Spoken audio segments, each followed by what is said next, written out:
back to my channel. Ang gagawin natin ngayon ay mag-update tayo ng balcony dahil dinaanan tayo ni Bagyong Ulysses. Ipapakita ko din dito sa inyo kung paano dumaan si Ulysses dito sa aming balcony. Pero pasalamat na lang din kami dahil ganun lang yung nangyari. Hindi na katulad ng sa ibang lugar. Alam mo na, narinawa ay maging okay sila lahat ngayon. At hindi ko na rin nakunan yung mga, nakapag-migrate ako nun pero hindi ko pala na-save. Yun, nung gabing yun mismo nang nananalanta si Ulysses mo, hindi kami makatulog, talagang gising kami hanggang bago mag-umaga kasi natakot na kami kasi baka nga magkabasag yung mga salamin dun sa mga kwarto, yung mga salamin din, kaya sama-sama kami dito sa sala. Ayun lang, na-share ko lang at saka isi-share ko din dito sa inyo kung paano nasalanta ang aming balcony at kung paano namin siya inayos. Pakiabangan nyo din yung bagong updates ng aming balcony. Plus may pa-surpresa ulit na DIY dito sa balcony. Kaya tara, samahan nyo ako, panoorin natin. Ayan guys, ang aming balcony pagkatapos ng Typhoon Ulysses.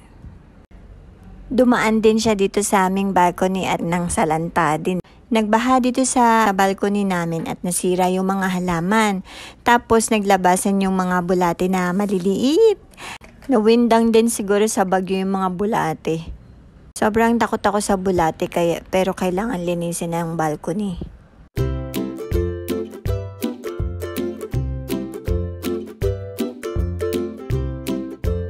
Yung mga bato-bato na decoration, sinabon din at sinonrox din namin yun. Tapos sinundan ko ng sunrox at saka sabon. Unang ginawa ko, binuhusan ko ng isang malaking kaldero na mainit na tubig yung balcony para mamatay yung mga bakterya.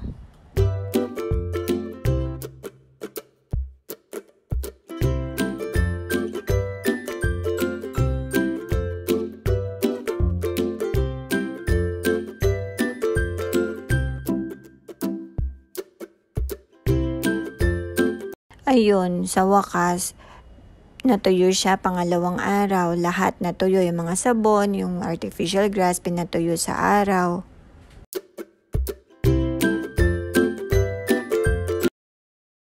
Malinis na rin yung balcony, nakakapaglaro na ulit yung mga bata. 1, 2, 3, 4, 5, 6.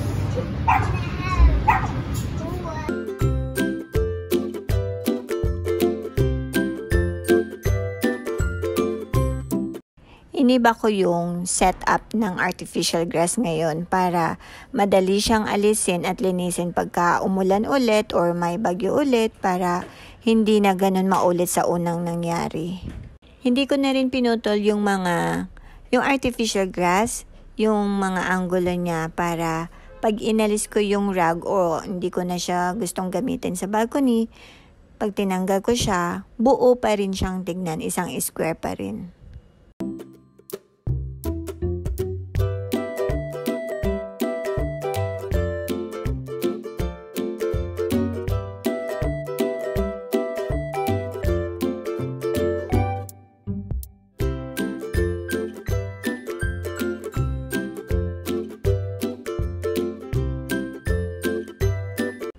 Yung mga halaman naman, dahil sa nasira na yung mga dating halaman, halos, hindi naman lahat pero halos, kaya bumili ulit ako ng mga konti na lang na halaman na may flower at saka pine tree para bagay din sa darating na holidays.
sana nagustuhan nyo ang ating bagong balcony update.